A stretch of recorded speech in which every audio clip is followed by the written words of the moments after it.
저는 여러분 때문에 행복합니다.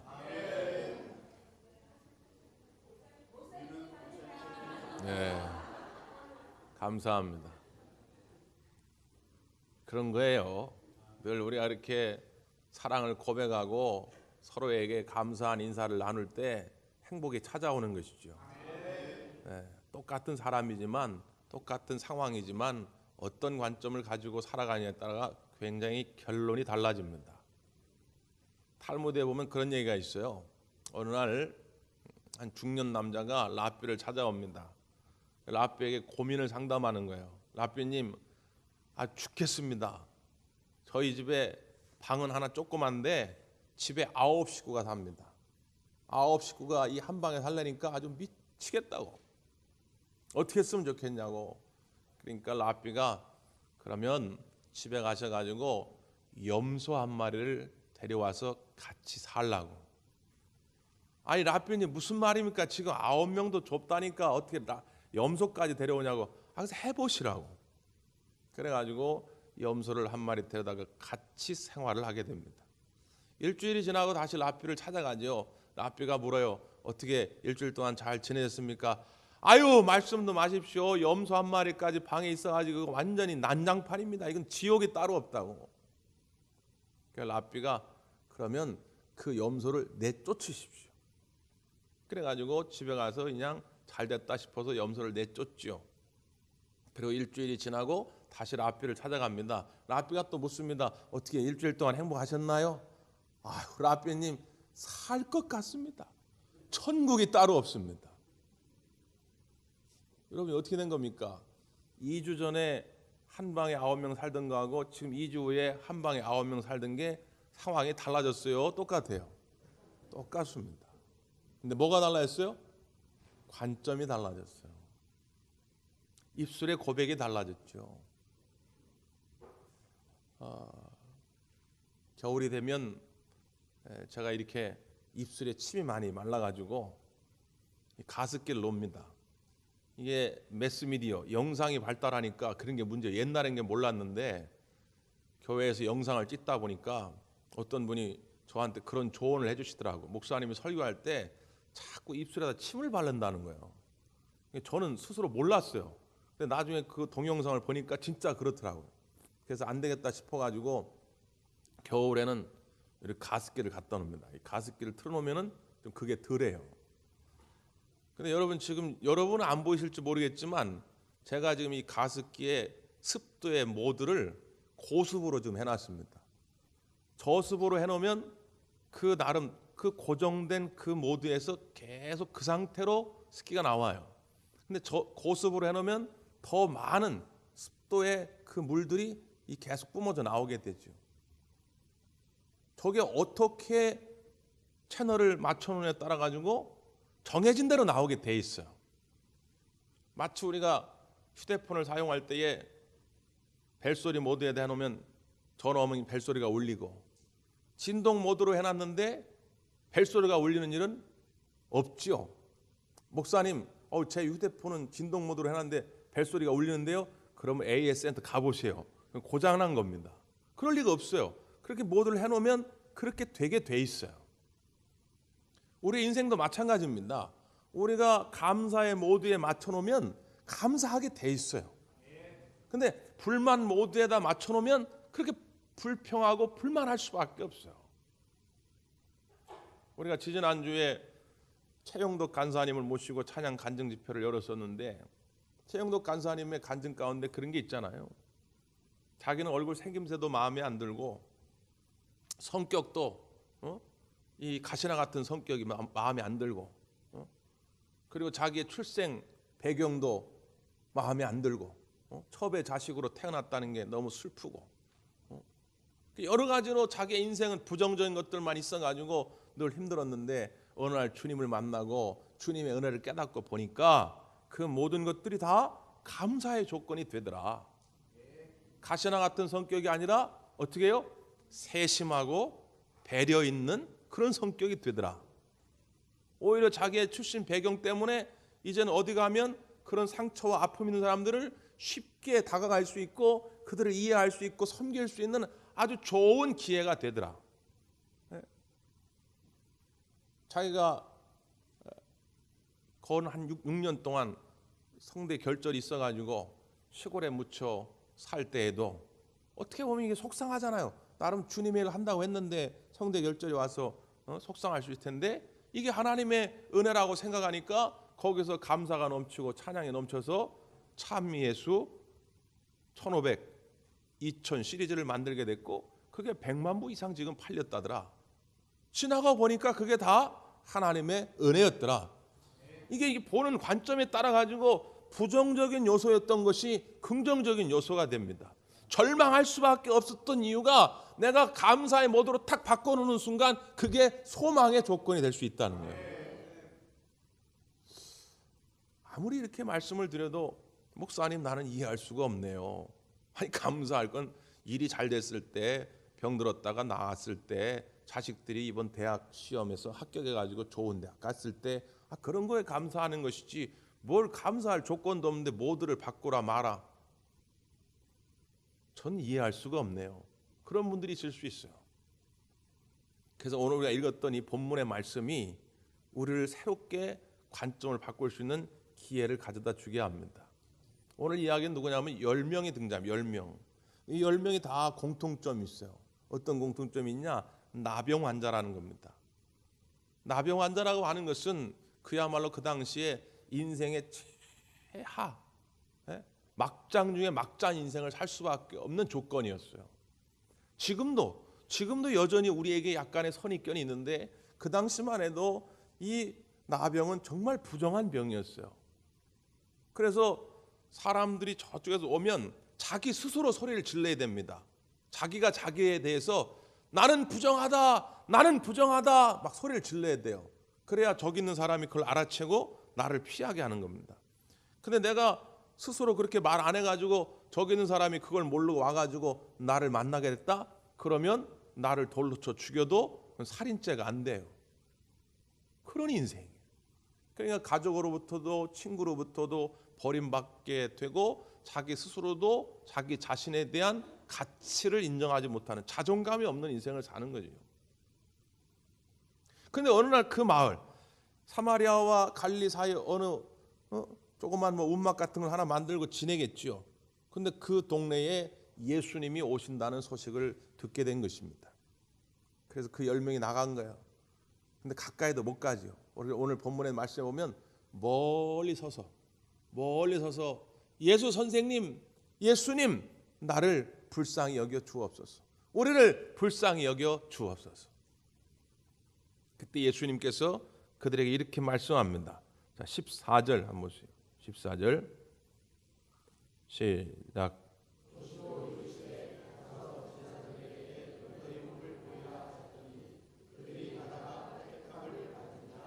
아멘. 예수님이 보시고 가서 제사장들에게 너의 몸을 보이라 이렇게 말씀합니다. 뭐 가타부터 설명이 없어요. 우리 예수님 명령하실 때 보면 정말 매정하다시피 그냥 매정할 정도로 말이지, 좀 사전 설명을 이렇게 잘 해주시면 좋은데 그런 게 없어요. 그냥 가서 제사장에게 내 몸을 보이라, 이 전부예요.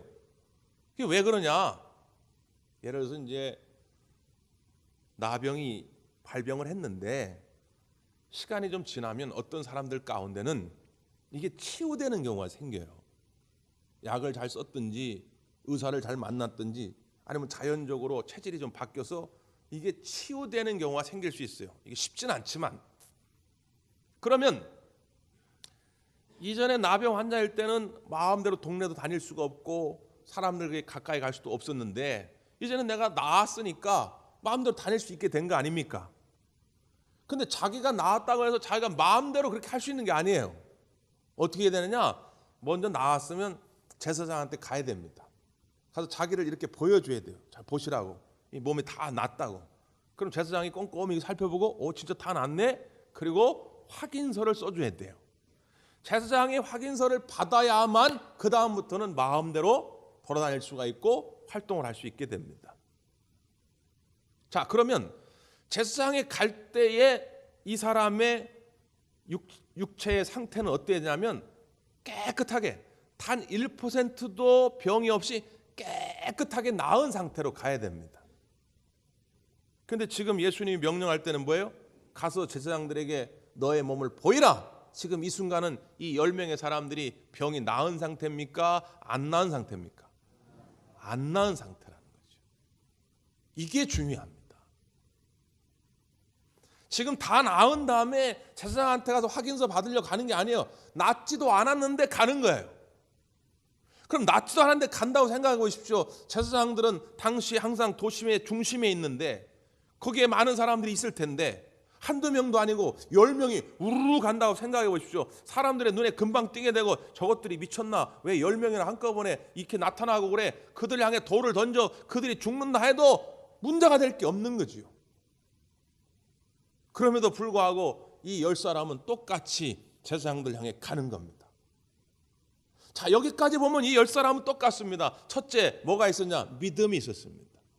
예수님이 자기들의 병을 고쳐줄 거란 믿음이 있었기 때문에 예수님 우리를 불쌍히 여겨 주시옵소서 부르짖을 수 있었던 거죠. 둘째, 뭐가 똑같냐? 순종할 수 있는 결단이 있었다는 겁니다.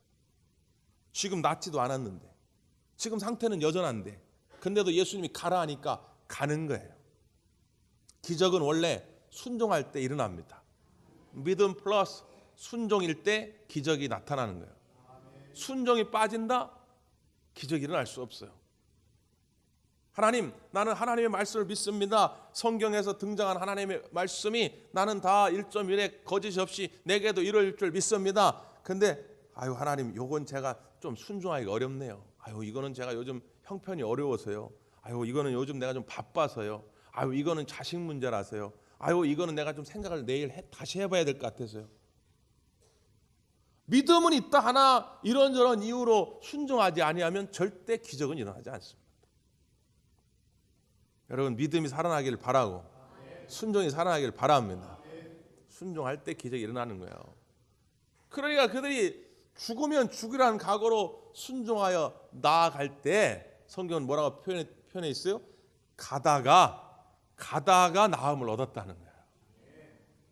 말씀을 듣는 그 시점은 아니지만 순종하여 나아가면 나아가는 중에 기적의 역사가 일어날 줄 믿습니다. 자, 이때부터 여기까지는 똑같아요.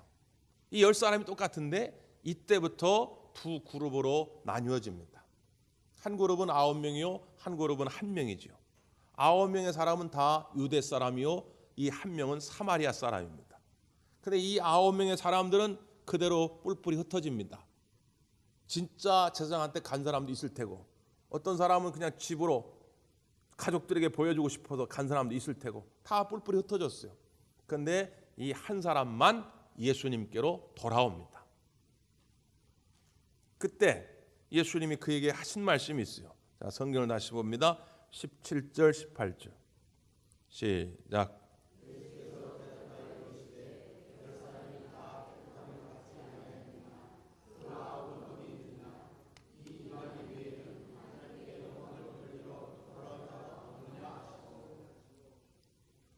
열 사람이 다 깨끗함을 받지 아니하였느냐 이거예요. 나는 핑계 대고 싶죠. 추수감사절은 뭔 추수감사절이야. 나는 감사할 것도 없고 1년 동안 매출이 늘기는커녕 빚만 더지게 되고 말이지. 감사하기는커녕 내는 병만 들어가지고 이렇게 죽게 생겼고 말이지. 우리 가족은 다 그냥 뿔뿔이 흩어지고 이게 난리만 나고 말이지. 이런 일들 자꾸 따지면 내 나름의 불평할 수 있는 핑계를 대고 싶죠. 근데 여러분 정말 그럴까요? 정말 조건이 그렇게 악조건이라서 나는 불평할 수밖에 없을까요? 오늘 말씀은 우리에게 뭘 말씀해 주냐면 그렇지 않더라는 거예요. 10명의 사람이 똑같이 은혜를 입었어도 결국 하나님께 나와 진실된 감사, 하나님께 영광 돌리는 사람은 10% 한 사람밖에 없더라는 거예요. 특별히 성경은 뭘 강조하냐? 그 한 사람이 사마리아 사람이더라는 거죠. 유대 사람들은 사마리아 사람들 걔보다 못한 인간으로 취급을 했어요. 자기들은 하나님께 택한 백성이고 자기들은 하나님의 복을 풍성히 누릴 자격이 있는 사람이지만 저 사마리아 인간들은 말이지 북방의 오랑캐들하고 피가 섞여가지고 하나님을 향한 순수함을 버렸단 말이야. 저런 개만도 못한 인간들 맨날 이렇게 욕을 했어요. 이게 무슨 말이냐? 9명의 사람들이 오히려 더 받은 게 많으면 많았지 적지 않았다는 거예요. 근데 이 사마리아 사람, 늘 그렇게 조롱받으며 멸시받으며 살았던 이 한 사람만이 하나님께로 돌아와 하나님께 영광을 돌렸더라는 거죠. 이 신앙의 신비, 이 말씀을 통하여 우리에게 주시고자 하나님의 마음을 깨닫기 전까지는 저도 목회하면서 많이 힘들었어요. 저도 목회 초년 시절엔 이 마음을 잘 몰랐어요. 이 하나님 마음을 몰랐어요. 잘. 그러다 보니까 인간의 눈으로만 보잖아요. 인간적 관점으로만 보지요. 그러니까 당연히 돈 많은 사람이 헌금 많이 할 줄 알았어요. 수제연금 좀 냅시다. 연말에 불의 돕기 냅시다. 그러면 당연히 돈 많은 사람이 낼 줄 알았어요. 근데 안 그렇더라고요. 굉장히 실망이 되더라고요. 처음에는. 근데 지금 오니까 이게 신앙의 신비가 돈이 많다고 감사할 줄 아는 게 아니구나. 하나님의 은혜를 진심으로 깨달은 사람이, 하나님의 살아계심을 진심으로 인정하고 고백하는 사람이 하나님 앞에 풍성한 감사를 드리는구나. 이걸 깨달았어요. 이건 목회를 하면 할수록 더 제가 확인하고 체험하는 것입니다. 그러니까 지금 이 10사람 중에 이 한 사람, 사마리아 사람은 굳이 비교하자면 은혜를 덜 받은 사람이에요. 가진 것이 적은 사람이에요. 그런데 오히려 가진 것이 많고 은혜를 많이 받은 9명은 그냥 돌아가고 이 한 사람만 예수님께로 돌아왔다는 것입니다. 그럴 때 예수님이 이 한 사람에게 주신 특별한 복이 있어요. 자, 보세요. 19절입니다. 시작.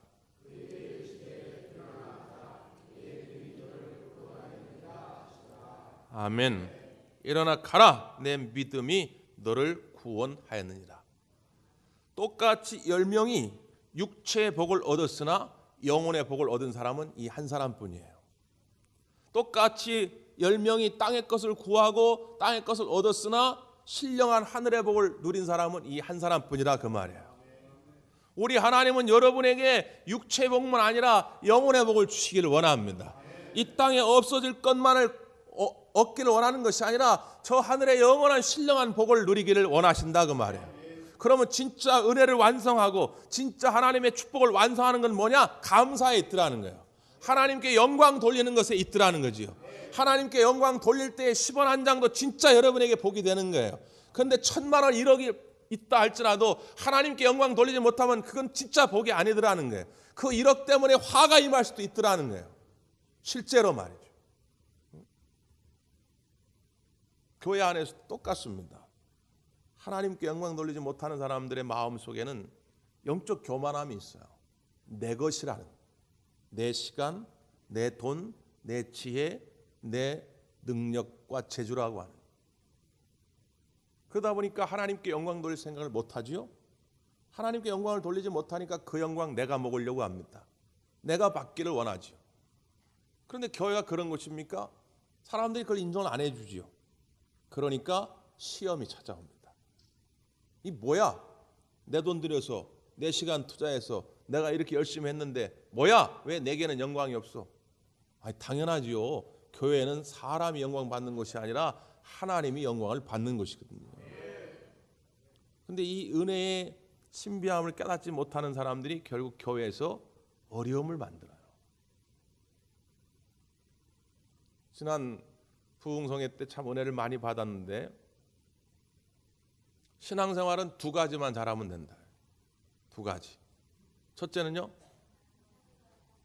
하나님을 잘 섬기면 돼요. 또 하나는요, 사람을 잘 섬기면 됩니다. 아니, 듣긴 들으신 거예요? 기억나시죠? 강사님이 그냥 계속 신앙생활은 2가지만 잘하면 된다고. 하나는 하나님을 잘 사랑하고 섬기고 하나는 사람들을 잘 사랑하고 섬기면 된다. 근데 분명히 또 잊어버릴 테니까 기억하기 좋도록 뭘 기억하라고요? 널뛰기를 기억해라. 널뛰기. 무슨 말씀이신가 설명을 들어보니까 널뛰기 있잖아요. 널뛰기 이렇게 널판지를 놓고 2 사람이 이제 양쪽에서 뛰는데, 예를 들어 내가 올라가고 싶으면 나 혼자 올라가고 싶다고 껑충 뛴다고 그게 올라가지지가 않는 거지요. 이 널뛰기는 2 사람의 팀워크, 이 궁합이 잘 맞아야 되는데 내가 올라가고 싶으면 먼저 딱 준비 자세를 취하고 이렇게 살짝 뛰었다가 쾅 찍어주면 상대방이 쫙 올라가죠. 그 쫙 올라갔다가 상대방이 내려오면서 땅 또 때려줘야 내가 올라가는 거죠. 그러니까 이 널뛰기의 법칙을 잘 기억하시라. 기억나지요? 처음 듣는 것처럼 저를 다 쳐다보셨네. 예. 저는 그게 참 마음에 와닿았어요. 그 강사 목사님 말씀이. 그러니까 내가 하나님의 영광을 올려드리면 하나님이 나를 높여주시고, 내가 우리 부모님 정말 부모님 은혜 너무 감사합니다. 예? 옛날 여러분 20-30년 전에 우리 부모님이 뭐 잘 살고 권세 있고 능력 있는 사람이 얼마나 돼요? 당연히 못 살았잖아요. 그러니까 다른 집 부모하고 비교하지 말고 우리 부모님 못 배웠고 가진 것 없을지라도 나를 위해서 손발이 닿도록 내게 모든 사랑을 부어주셨습니다. 부모님 감사합니다. 이 말 한마디 하면 하나님이 그걸 기억해 주신다는 거예요. 야, 너 싹이 있구나. 싹이 있어. 내 주변에 관계된 사람들, 친구들, 믿음의 형제들, 이들을 기억하면서 이들에게 늘 감사의 인사를 나눌 줄 알 때 하나님이 우리를 높여주신다 그 말이에요. 지난 금요일에도 말씀을 드렸는데 다니엘서를 살펴보면서 다니엘의 세 친구 사드락, 메삭, 아벳느고에 관해서 우리가 살펴봤죠. 잠깐 또 소개해드리면 바벨론의 느부갓네살 왕이 자기의 권위를 더 확장하고 무엇보다도 그 바벨론에 와 있던 이방 민족들, 특별히 이스라엘 백성들이 하나님이 아니라 자기 앞에 온전히 충성할 수 있도록 금신상을 이렇게 만들죠. 그 금상에 다 절해라. 그렇지 않으면 죽는다. 근데 사드락, 메삭, 아벳느고는 하나님만을 섬기는 백성들이었기 때문에 거기에 순종할 수가 없었던 겁니다. 근데 느부갓네살이 이 다니엘의 세 친구를 참 아꼈어요. 인재들이기 때문에. 그래서 불렀어요. 너 법칙대로 하면 너네 벌써 죽어야 되는데 내가 한 번 더 기회를 준다. 그러니까 당장 돌아가서 그 금신상 앞에 절을 해라. 그렇지 않으면 너네들 다 풀무불에 던져가지고 죽여버릴 거다. 협박을 하는 거죠. 근데 이 사드락, 메삭, 아벳느고가 뭐라고 대답을 합니까? 왕이시여, 우리는 그 말에 대답할 이유가 없습니다. 타협할 여지가 없습니다. 당신이 우리를 풀무불에 던진다 할지라도 하나님께서 우리를 그 속에서 구원해 주실 것입니다. 그러나 그렇게 하지 아니하실지라도, 그리 아니하실지라도 우리는 하나님만 사랑하고 섬길 것입니다. 이게 멋진 고백 아닙니까? 그렇게 하지 아니하실지라도. 그랬더니 느부갓네살이 열받아가지고 풀무불에 던졌어요. 근데 그 세 사람을 던지는 그 바벨론의 군병은 불에 타 죽었어요. 풀물이 너무 뜨거워가지고. 그런데 정작 풀무불 속에 떨어진 이 다니엘 세 친구는 하나님의 사자가 그를 지켜주셔가지고 털끝 하나 다치지 아니하고 밖으로 나오게 된 것입니다. 그 느부갓네살 왕이 깜짝 놀랐어요. 그래가지고 오히려 그 이방 나라의 왕이 하나님을 찬양합니다. 살아계신 하나님이 자신을 사랑하고 자신만 의지하는 이 세 사람을 구원해 주셨도다. 막 찬양을 해요. 그리고 뭐라고 성경은 끝이 나냐면 그 이후에 느부갓네살 왕이 바벨론에서 이 세 사람을 더욱 높이니라 말씀합니다.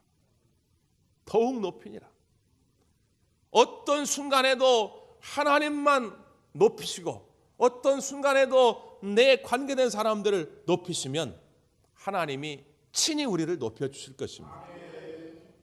작은 것에 야 이거 뭐 별거 아니네 그렇게 무가치하게 여기지 말고 아주 작은 것일지라도 늘 감사의 고백을 드리시고 찬양해 보십시오. 그럼 하나님이 그 작은 것을 큰 것으로 우리에게 채우실 줄 믿습니다. 기도하겠습니다.